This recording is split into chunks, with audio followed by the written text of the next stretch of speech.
we are. In the last few months, I've seen my following on YouTube more than double. So first I want to say thank you for subscribing and welcome. I'm conscious that many of you have arrived here because of two films in particular. The first one was a clip from a TV show about how Wall Street are manipulating the price of Bitcoin. And the second was a film I made with Danny Shine, part 2 coming soon. My intention with this film is to let you know exactly who I am and what kind of subjects you can expect to see from me in the future. So, I'm the youngest son of US industrialist Harry Solomon Stonehill, who built an empire for himself after being posted in the Philippines in the Second World War. He created 17 corporations with the intention of rebuilding a broken country, and ultimately became one of the most powerful men there. But as we all know, with great power comes great responsibility. And as the first person to grow tobacco in the Philippines, he challenged the existing status quo of the US export of tobacco to the Philippines, and found himself in a position where he was being asked by the US government to do them political favors. He refused, and as such sealed his fate. I'm very grateful they didn't just assassinate him, as is often the way in these situations. Instead, the US were able to manipulate his deportation and confiscation of worldwide assets. They ostracized him and made sure he was never able to return to the Philippines, tying him up in court cases which lasted 40 years and ultimately cost him everything. I want to read you the opening paragraph from his unpublished autobiography, which he wrote shortly before his death in 2002. Ever since my parents brainwashed me into believing America was a magnificent nation, completely altruistic and sincerely devoted to helping underprivileged peoples, even to its own detriment, I had believed it with all my heart until I saw what they could do to one of its own citizens if that person did not bend to its powerful bureaucracy or political dictates. This is a story about the good guys and the bad guys. Generally, the good guys win the battles against the evils of the world, and the bad guys end up paying for the consequences of their actions. I am of the opinion a great injustice has been done, and I believe in this instance the good guys have committed continuous criminal acts in collaboration with the US federal judiciary, the US State Department, the FBI, the CIA, and the Department of Justice. And in doing so, they have reversed their roles with the bad guys. I wanted you to hear that because I was deeply affected by my father's belief system growing up. He taught me not to trust governments, but more importantly, unknown to him, he taught me that having money is in no way a guarantee of happiness. On the contrary, the more you have, the more susceptible your life is to problems. And once you've experienced excessive wealth, it's very difficult to be satisfied when you simply have enough. Because it's like a drug. And like the many businessmen of the world, all of them jostling for position, he was addicted to this drug. So unlike my father, I'm not interested in building empires, but rather learning to be independent of them. Before the First World War, my grandparents were farmers in Poland. And now that I've broken off the consumerist mantle, I feel ready to get back to my roots and learn how to use the land. Just 5 years ago, I was stuck in the 9-to-5 London rat race, accumulating junk and living for the weekends. I started out in the UK film industry and was lucky to work on Guy Ritchie's second film, Snatch, and also with Gerard Butler on his first film as lead character. I aspired to Hollywood, but I felt out of place amongst the people of this industry. And I picked up many bad habits over the years, which eventually landed me in a rehab clinic in South Africa. But even after 18 months of sobriety, I still felt like something was missing.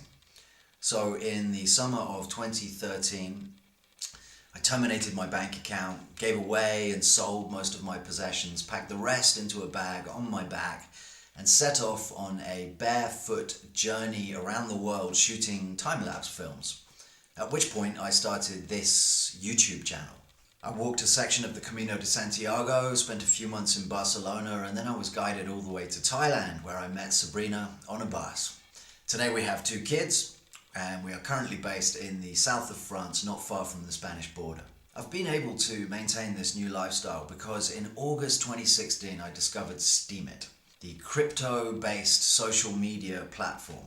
And by doing nothing more than writing about the things which interested me, I earned a whole bunch of crypto at the perfect moment to see it grow in the bull run of 2017. I saw the value of Steam increase 52 times in a period of 8 months, from around 7 cents to $8, at which point I sold a bunch. For those of you who don't know, Steam is the currency used to reward each other on Steemit, like a thumbs up that's actually worth something. Since then, I've become very interested in crypto, and now that we've gone full cycle again and we're back in the accumulation phase, I'm busy writing articles and accumulating crypto any way I can. Unlike 2017, this time around there are an insane number of collaborators building applications on the Steem blockchain, and competitors with blockchains of their own seeking to continue the evolution of decentralized social media. I'll leave a link to this list at the bottom, but the ones I'm using are Steem, Whale Shares, Weku, Bear Shares, Minds, DTube and BitTube. And I'm happy to answer any questions you may have relating to these crypto rewarding platforms. So what kind of films do I actually make? You're going to see a few different styles being posted here. I love shooting time-lapse films and drone footage whenever I'm in a new part of the world. My video diary films show what my family and I are up to and give you a little insight into the way I live my life. When I feel inspired by certain subjects, I make more informational kind of films. I'm particularly interested in subjects which improve our understanding of the world, and I don't trust anything as truth until I've researched it. In many situations, I will demonstrate what I've learned by doing it on myself. To give you an example of this, 3 months ago I decided to regrow my receding hairline, and found after researching it that it was actually possible using natural techniques. I experimented with a few of these different techniques, and in the end I settled on this wooden bristle brush, which I use for around 10 minutes a day, just massaging the desired areas.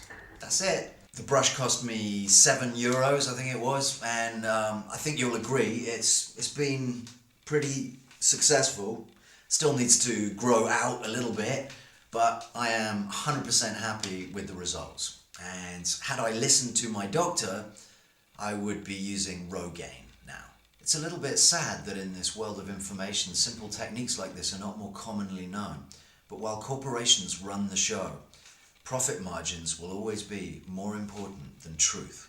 This year, I'm going to be correcting my short-sighted vision so that I never need to wear glasses again. And no, I will not be doing that with an optician or with laser surgery. I will also be whitening my teeth and closing this gap. And no, I will not be needing a dentist. Beyond the recent conquest to fix up my 43-year-old body, I'm now looking at a subject which feels more important than anything else I've ever come across. While living in Bali a few years back, I had the pleasure of filming a Graham Hancock lecture on ancient civilizations, and I even had the pleasure to meet him afterwards. I've been a big fan of his since reading Fingerprints of the Gods many years ago. And now that I'm absolutely convinced humans have been on Earth much longer than we're being told, I'm looking at the more important question of what happened to them.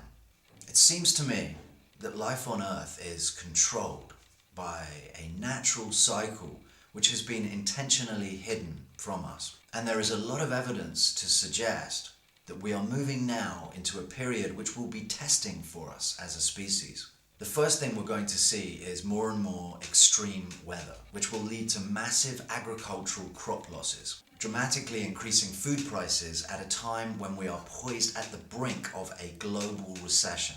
So from my perspective, the most valuable thing you could be doing this spring is learning to grow your own food. Thinking specifically about how to optimize the nutritional output of your land and available growing space. Microgreens and sprouts, for example, are particularly effective because they are highly nutritious and they grow very fast in a week or two. Beyond that, my advice is this.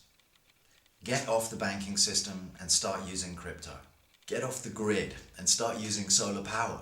Learn to harvest rainwater and make it drinkable using homemade natural filters. Stop relying on a broken medical system and learn to use nature as it was intended. Get off the mainstream media and research subjects for yourself so you can make informed decisions. Educate your own children because schools are just the first step to a lifetime of servitude to a government who doesn't care about you.